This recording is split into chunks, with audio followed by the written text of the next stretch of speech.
Hey, this is Sky. Welcome to my YouTube channel. So everybody talks about loyalty, right? And you have loyalty with your friends, loyalty with your family, loyalty even from your pets, from your dog. You may have a certain amount of loyalty from the local shop owner, local business, small mom and pop shop. But you don't have loyalty from major corporations. Now, I'm not here to knock major corporations. I'm a capitalist, and I have nothing against a small business that gets successful and goes global. Nike did that. We can all bitch and moan, and you may have a good point about how Nike uses sweatshop labor to manufacture their product. I think they should manufacture their product here in this country. But when you talk about corporate loyalty, it's a different type of loyalty than you may find in all other walks of society. And I think that this is just, it's an obvious point, but it's just something worth bringing up and having a discussion about, especially since we're a consumer culture. We're all buying stuff. America is the greatest capitalist nation on the planet. You have the most chance of success going from poor to rich, for breaking beyond your class bracket which you were born into. And that's hard to do. Let's not get that disillusioned, get that twisted. People think that anybody can do that. Just Google it, look that shit up. There's a slim to none chance. Most people, the vast majority of people, high 90% of people, they die the same class that they're born. It doesn't matter how hard they struggle. This is just how the game is rigged against you. But out of all the other nations on the goddamn planet, and I've traveled the world twice, America, you have the best chance of reaching success. That's what we call the American dream. Rags to riches. You can arrive here as an immigrant with $1 in your pocket and end up the owner of Ford or the owner of Apple or one of these countries, someone like Elon Musk. I believe he's some kind of foreigner, and he's the richest guy in the world right now. That can happen here. That's hard to have that happen anywhere else on the planet. So we have to acknowledge that and be grateful that we live in a place that gives us that ability. But you have to make that yourself. You have to fight and claw for that, scratch, bleed for that. We expect a certain amount of loyalty as humans. You'll find it more, this is why I promote small businesses, and you'll find it more at your local business than you will at a corporate business. You'll find a greater sense of care and love at a local diner than you will at Denny's. There's a much better chance that they'll remember what your favorite meal is at your local bar, as opposed to, or your favorite drink is at your local bar, as opposed to going to Olive Garden and sitting up at their bar, or Fridays and sitting up at their bar. So I like to support small businesses because it helps people. It puts money in their pocket. It doesn't feed these monsters. And, you wonder about corporate loyalty. Who are these corporations loyal to? What they're loyal to, and you can't blame them, but what they're loyal to is their profits. And that's what business is about, so let's not get it twisted. Even the mom and pop shop, it's not just about a passion for what you do, your service or your product. It's not just about a passion for helping the community. That's secondary. That may be their mission, but that is the reason why they get into business, is to make money. That's not to say that everybody's money hungry. Corporations get money hungry. I know small business owners who own bars, who own restaurants, who own retail stores. I've owned many businesses, and profit isn't always what's driving you, because these people aren't trying to continually expand. They're not with this hunger of trying to increase profits exponentially every year, whereas corporations are. That's part of their goal, especially these chains. Now, I'm not knocking any of this. People are allowed to make money. Corporations are allowed to get bigger and bigger and bigger. I understand that. But when we talk about corporate loyalty, what are we really talking about? Who are they loyal to? They're not loyal to America. I hope that people understand that. There's no patriotism when it comes to corporations. And even though they may put an American flag on their product, or you may see a picture of this company's owner with the president or with your local politician, there is no loyalty when it comes to major corporations. For example, Harley-Davidson, very honorable company, started in a shed by just two guys. But Harley-Davidson now has signed a deal with the country of China, our enemy, a country that would love to bring us down, that has 300 nuclear missiles pointed directly at us and ready to fire them at us at any time. They made a deal with China just recently. Just read an article about it. Big deal to sell their product in China. There's nothing wrong to be able to sell your product globally. But you just have to wonder who these corporations are really loyal to. Harley-Davidson is giving up, as well as many of the motorcycle manufacturers, they're giving up on the American market. And there's articles about this in the Motorcycle Industry Council and in trade magazines. I read this stuff religiously because I own a motorcycle shop. They're giving up on them, on us.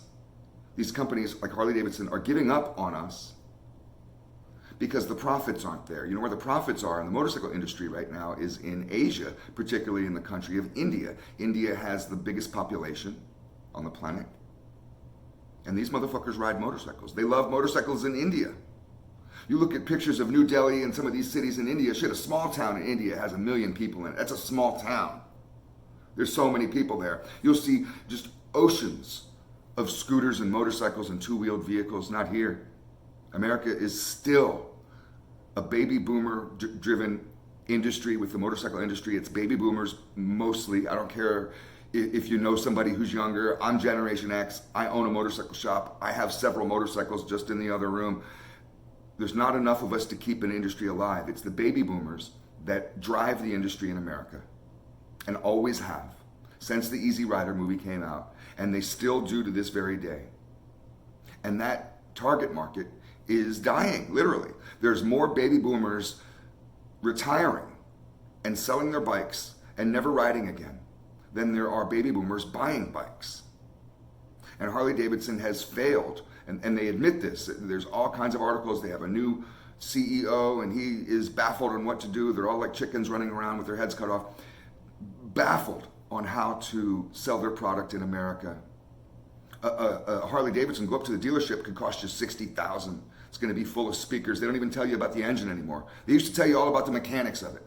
I go up there, I know the sales manager. He brings me back into the back where the bikes are before they even get released, because they have to sell certain ones on the floor before they can release others. So he brings me into the back to show me like the new shit that the factory gives him. And all he ever wants to do now is just blast the radio. He puts on Metallica and starts blasting it. He's like, this has 2,000 watts. This has 10,000 watts. I'm like, so what? The fuck, who cares? So is Harley-Davidson an American company that really is loyal to America?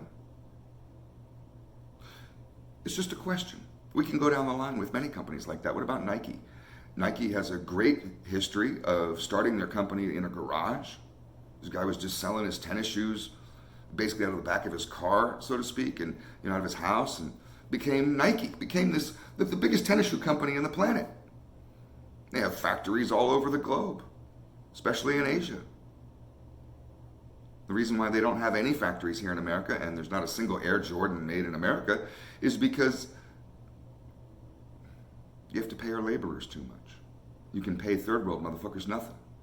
So they use third world labor, slave labor, in order to make their product, in order to sell here.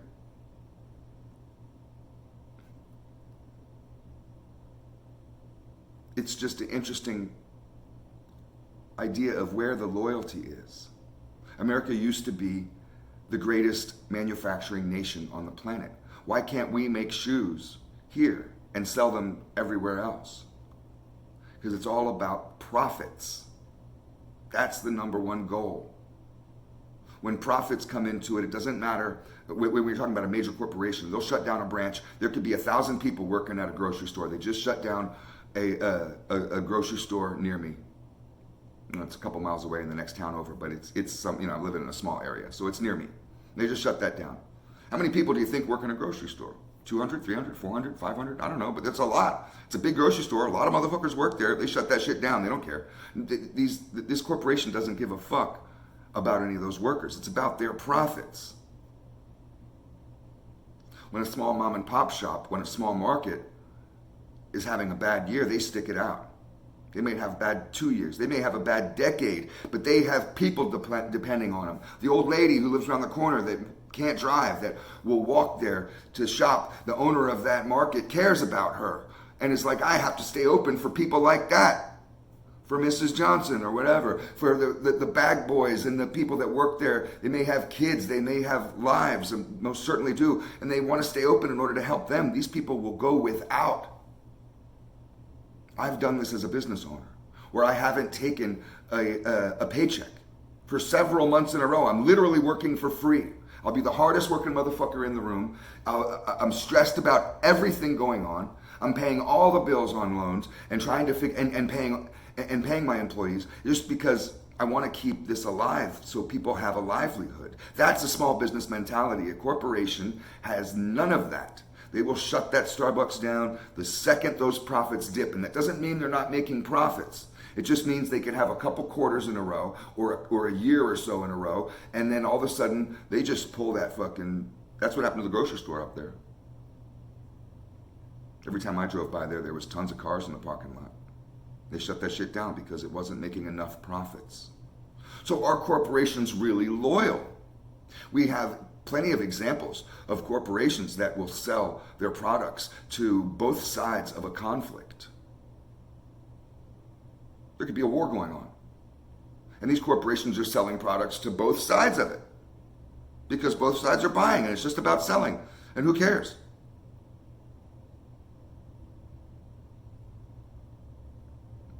It's just, I just keep posing this question and I'll say it over and over again.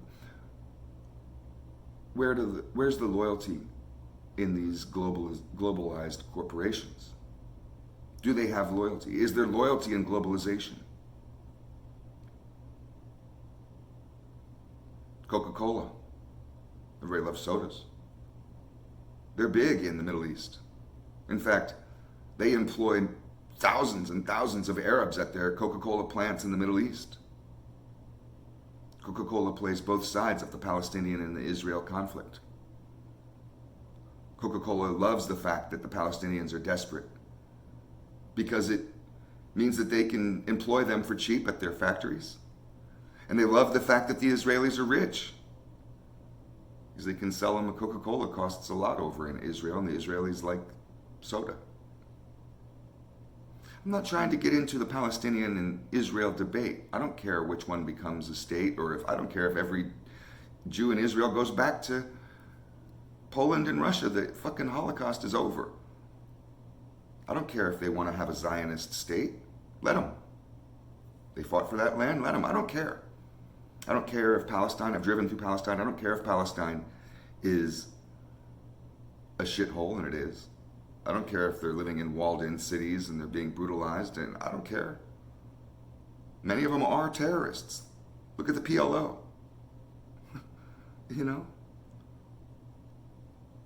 So I don't care about that issue, but I just wonder because Coca-Cola is an American company. It's an American company. And they play both sides of a conflict just for profits.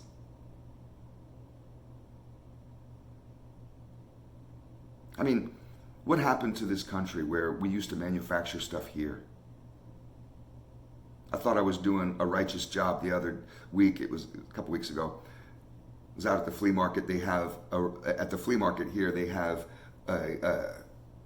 one of the rows, because it's a big, giant flea market. One of the rows is all produce. And you get this sense when you show up there that it's all local farmers. And I was like, fuck yeah, fuck going to Winn-Dixie or Publix or these major fucking places and buying this corporate food. I'm going to get it from local farms. Fuck yeah. It felt righteous to me. It felt like you're going to get good products. I've been cooking more. So ingredients, when you cook more, ingredients mean more. And I'm like, I'm going to get me some nice red tomatoes. I went over to the tomato pile and they got this big stand and this old overall wearing country boy, Florida cracker, selling that shit. And I figured, all right. And I pick up the tomatoes and I'm like, American made, where are you grew these? And he looks at me like I'm some stupid motherfucker. He looks at me and laughs and he's just like, no, those are from Guatemala. All the shit around here is from out of the country. We don't grow half of this stuff here. We don't even grow a lot of food anymore.